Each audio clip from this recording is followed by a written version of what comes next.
Hey, what's going on, everybody? Special guest here. It's Kyle Sielaff. He was on the broadcast for the Hurricanes here, and also big time coming up to Kyle with the Marlins. Congratulations on that. I know we just briefly talked about it, but being able to do that. So we're going to talk baseball here. Let's get right into it. Just what are your takeaways from Miami's 12-5 start here?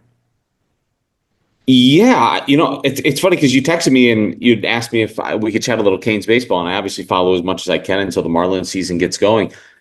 I don't know what to make of them, man. I really don't. I don't know if that's a cop out, but I did the first three games against Niagara, I guess it was, and they looked okay. They lost their entire starting rotation, so I think that's probably a concern right now. And just following along and watching a little bit this weekend, the first two games of the series, the starting rotation walking a combined 12 guys against the team. And no disrespect to UConn, they have a very rich history in baseball there, and a lot of people don't realize that they came in with two wins.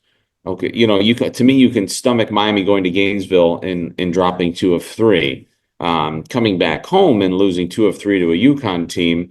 To me, that can't happen, and I'm sure JD Arteaga is probably feeling the same way. And I do think, Chris, that this team is going to be predicated on their pitching, in particular the starting pitching. The best teams in college baseball generally pitch very, very well, including your starting rotation. So I'm not sure what to make of them. Cuvée and Ogden are really getting going. I think they're primed for huge seasons. I think Ogden, that pickup was amazing.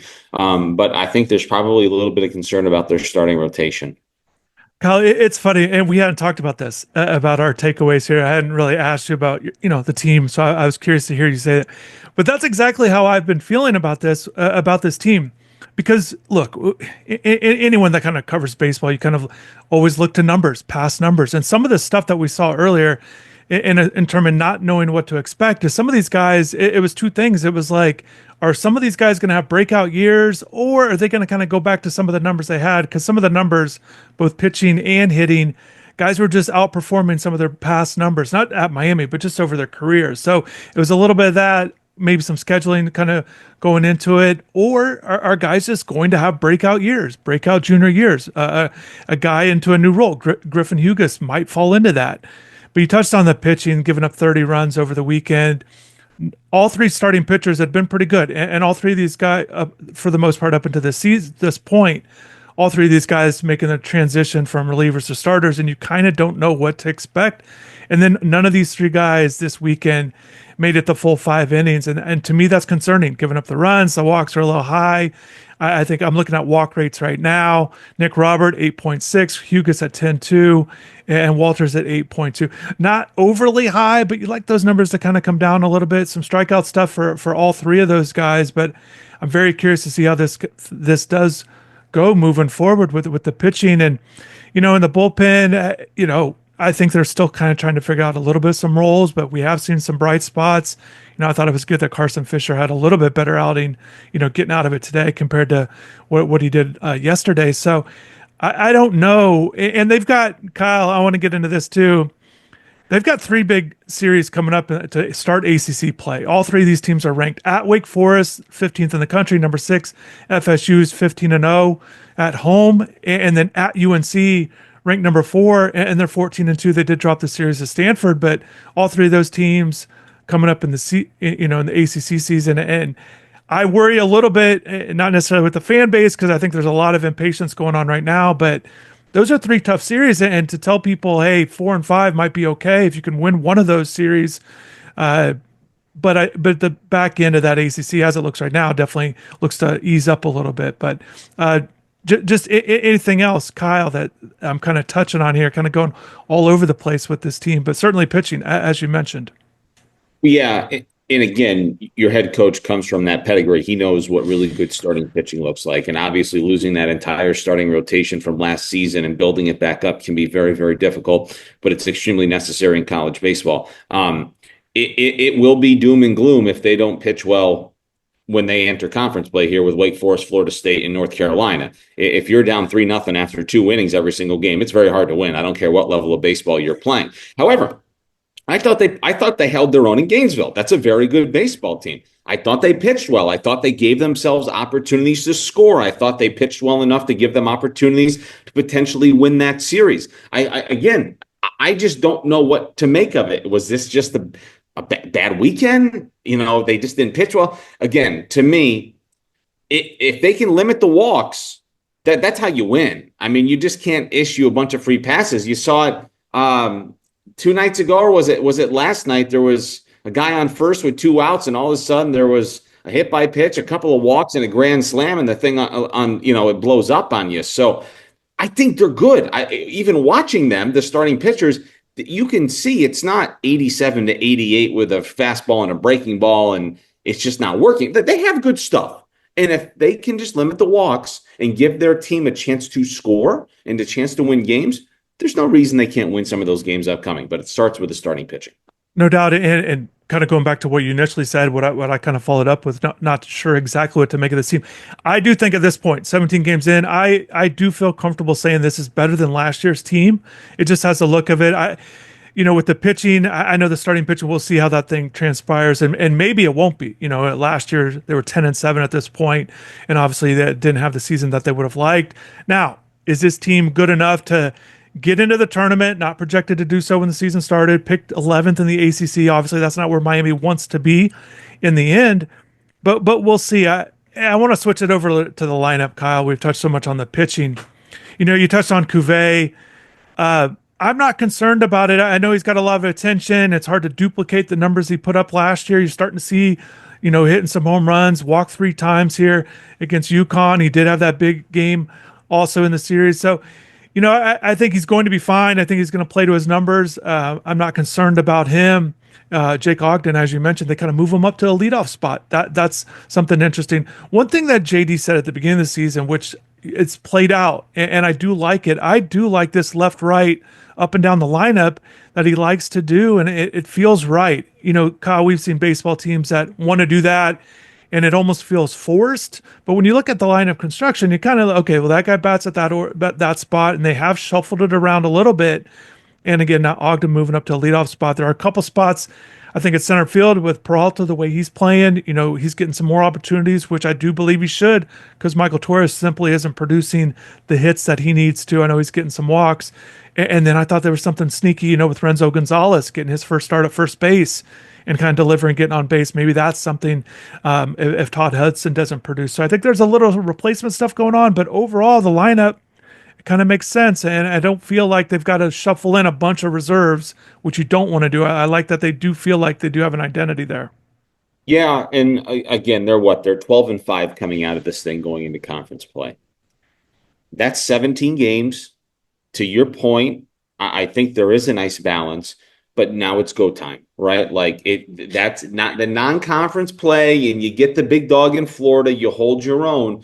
This is where you start to butter your bread here coming up. It's very much JD's going to have to go into things moving forward with a lot of conviction. I know there was some conversation about the kid in center field, Torres, true freshman that can absolutely go get it, but he's not hitting. And now the other kid that's out there, like, you're going to have to start to make some decisions on that. And it's you're no longer in a position where we need to see what we have here. You need to know what you have to put yourself in the best position to win games starting next weekend. And I would reiterate this too. No need to hit the panic button. You've played 17 games. You're 12-5. You can see where the issues are. That's better than being like, what's going on? No, you know where the issues are. You just got to pitch better. The offense is coming around. Cuvet's going to hit homers. He's going to produce quickly. The Ogden kid, he's done an amazing job. So no need to hit the panic button. They know what they need to do to be better, and I think that's that's an okay place to be. But quite the litmus test, as you referred to, coming up earlier over the course of the next month. Yeah, and not just that. I want to touch on this because I feel like this is an important 5-game stretch here. We're talking about at Wake Forest to start it off next weekend, but they got that midweek game at UCF. They're 12-3 right now, and then they on that back end, the following midweek game at FAU at 12-3 also. So 5 games in a row on the road. It's not a huge MLB road trip or anything like that, but the 5 games in a row, that's the most road games that they're going to play on the road. And last year, 6-13 on the road. They're 1-3 already this year. They've got to get wins on the road. And Kyle, you mentioned this, and I totally agree in terms of it's go time. 17 games in, you kind of have those low-level opponents early on. and you've got to win. And I feel like that's all that comes down to it. Look, whatever we think about JD and the program or wherever it's at or wherever it might go in the future, they've got to win games. And JD absolutely knows this. And as you keep talking about the pitching, and he knows the recipe for success, he understands it. They just got to win, and to me, that's what all that matters right now for this team, for this program. Find a way to win the game, move on to the next, and I think it's that simple. I think the style points and those kind of things, I don't think it matters with this team. They got to just win, chalk it up. However you got it done, go on to the next game because they've got to win more games. But Kyle, what do you think are challenges on the road, just in general, kind of baseball philosophy for this team, but just in general for this team to maybe somehow kind of, Wake Forest is a team that they have not done well in recent years, but just maybe kind of win that series or just to play well on the road. What are some key things or key things you have to lean on? Yeah, it's a good question, and I think most importantly, you have to jump out early. You just can't be behind 2-3 nothing after an inning, two innings. After four, it's 4-1. To me, the biggest factor is you cannot play catch up every night, even if it's 3-1, 2-0. It's just hard to come back and win games. A lot of these really good college teams, I am sure if you go look at Florida State, Wake Forest, and North Carolina, one very common theme with them is they have very good bullpens. And once you get to the sixth, the seventh inning and you remove your starting pitcher, and remember, of course, and I'm sure everybody watching this, there's still no limitations as to, and these rosters are huge. You can go get a lefty and take him out after one batter and go get a righty and go get a lefty. To me, that, and you can really mix and match. And, the back end of those games can take 2 hours because managers, coaches really do treat these games in 50 game sprints throughout the season like it's the World Series, right? And that's the way they manage them. And if you have a well-constructed team, some of these back ends of these bullpens are going to be very, very good. It's very hard to get to them. You can't constantly rely on one huge swing. But for me, can you jump out early? Can you put a little pressure on somebody else? When you can do that, you just relax a little bit. It's not stress-free. But when you're in the driver's seat, instead of always trying to catch up, it just makes a world of difference, man. Yeah, definitely. And kind of just thinking about the lineup, and one of the things that you kind of learn more as a transfer portal in all sports, it's such a big factor. But I think we got to. I'm kind of learning. I feel like we definitely have to take in consideration that just the adjustment to new school, new team, trying to make an impact. And there's so many transfers on this team. I'm not necessarily making excuses because when you look at the numbers, particularly with the hitters, they're all either, at this point, yeah, they could do a little bit better, but maybe they're showing some signs. It's not like everyone's come out strong like Jake Ogden. But other than, Hudson's got a sub 700 OPS, and we touched on Torres in center field, but he's just a freshman. But other than that, and certainly they can be better in the lineup and guys can do different things. But I think from a comfortability factor, they seem to be doing okay. And then with the pitchers, look, some guys adjusting to new roles. But overall, I think they're okay there from that standpoint where it doesn't feel like guys are just going to be playing catch up to get to their numbers or they're off to bad starts or so much pressure Yeah. on them. And I think that is a positive sign that maybe, and we've not seen that at all times. Sometimes transfers have come in and really struggled and not lived up to their numbers in the past. So that to me is a small little thing and maybe an indication that they're okay and they are going to do well. You see Bobby Marsh, 24 RBIs already, which is great. You've seen Tanner Smith hit the ball better than they did at Oregon State. So we'll see. The only thing I would add too, because I agree with all of that, just from watching them, just as a fan's perspective, I don't see any huge, just glaring holes. I think kind of what you're alluding, like the sum is better than the parts. They're a pretty good team. They need to pitch better. Obviously, you need better starting pitching.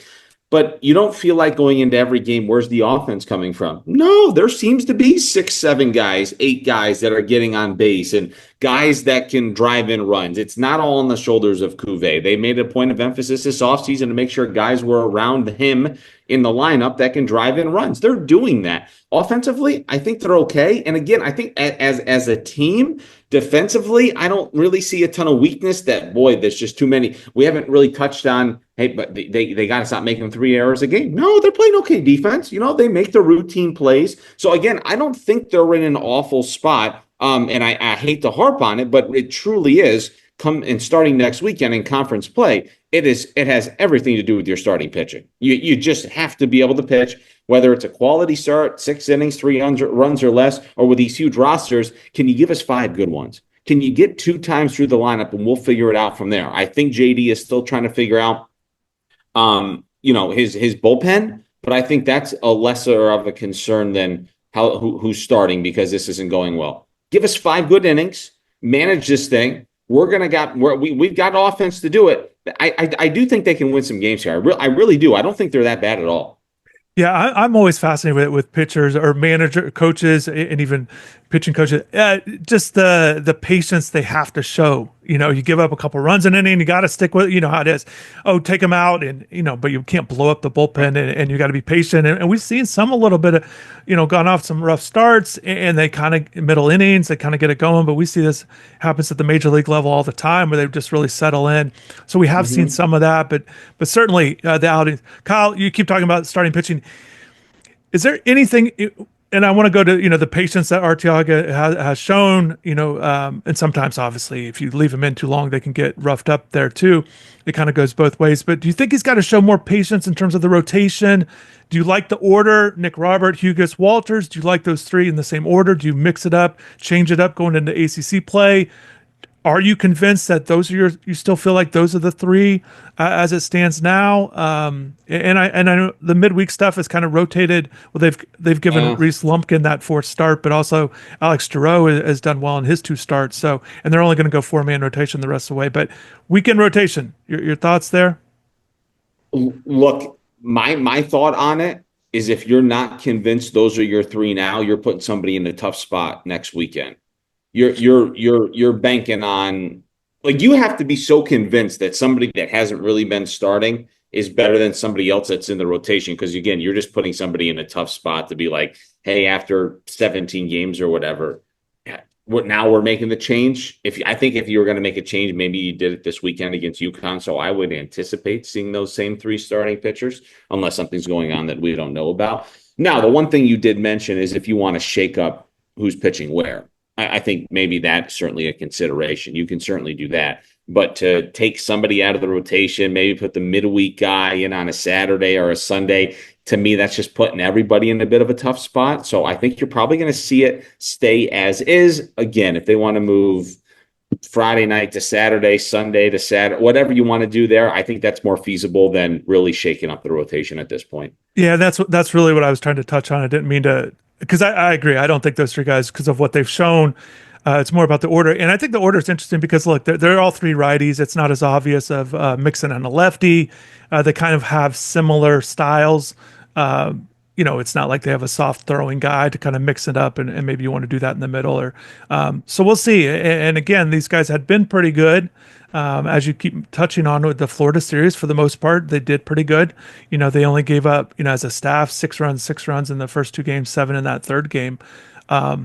But yeah, so we'll see. I'm going to wrap it up, Kyle. I know we could talk for a long time. Time's valuable. I really appreciate you kind of catching up here. Any final thoughts? Anything that we didn't really touch on? I know we're kind of all over the place a little bit, but that's what's fun about baseball, man. I always, especially watching the game, and I right before we did this, I know we had to get going a little bit. There's some stat stuff I like to add up and on my own that I like to look up. So I was doing that. So, but it's fun. Baseball is great. And I know spring training has been great. I went up to West Palm Beach and checked out the Nationals, got to see Yo-Yo and talk with Max a little, Romero, former Canes. Spring training is great. Baseball's right around the corner. Yeah, it's coming up. And nothing really for me, man. Obviously, I'm just a huge Canes fan. I love watching them. I will always remain optimistic about what they're able to do. But I really do think, just from watching this team, they're capable of winning games. Now, are they going to just be able in conference play to win 10-9 every night? No. I mean, I think they're going to have to do everything really well, which, is kind of stating the obvious. But obviously, to this point, there have been days where things have not gone extremely well. But no, I don't think they're a bad team. I think, and by the way, in college baseball, if you catch fire a little bit, you can roll for 3 weeks. I mean, if you're playing 3-4 games a week, if you can kind of ride the hot hand a little bit. Teams can get going, and you can win some series that people aren't going to expect you to win. But no, I think they're a talented group of guys, and I do think they're going to be able to win some games here in conference play. And they're not easing into it, right? I mean, they're diving right into it next weekend.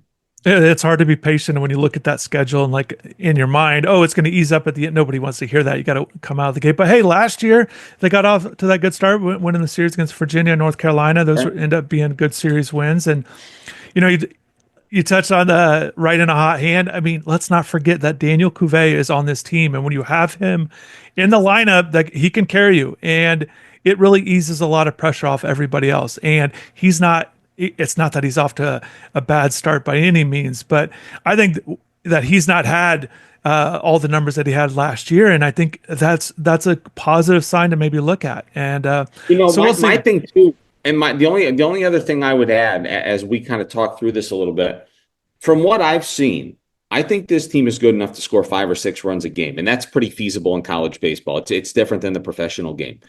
That's not 100%. asking. That's not asking for your starting pitchers and your bullpen to be perfect. I think the offense is good enough that you know what? Let's just do our thing. Let's play really good defense. Let's pitch. Let's limit the walks, and let's give our offense a chance to score because it's very stressful on an offense. If you give up three in the bottom of the first, you go to the top of the second, you're already chasing three. If they can manage the games, I think the offense is good enough to really win some games. Yeah, and 6.86 runs per game in ACC play. That's what the average teams were averaging. That's way different than the major leagues. So just keep that in mind. So yeah, Miami 4-11 in the ACC road games last year. They got to be better, and it starts this week at Wake Forest for that series. Obviously, the UCF game. Try to get that in the FAU on this back end of this 5-game trip. Kyle, this was great. Tons of fun, and we'll hopefully talk soon. But enjoy the season. Congrats again on the Marlins, and we'll definitely be following. And definitely appreciate you, man. Thanks, Chris. It's great to see you, man. We'll chat soon.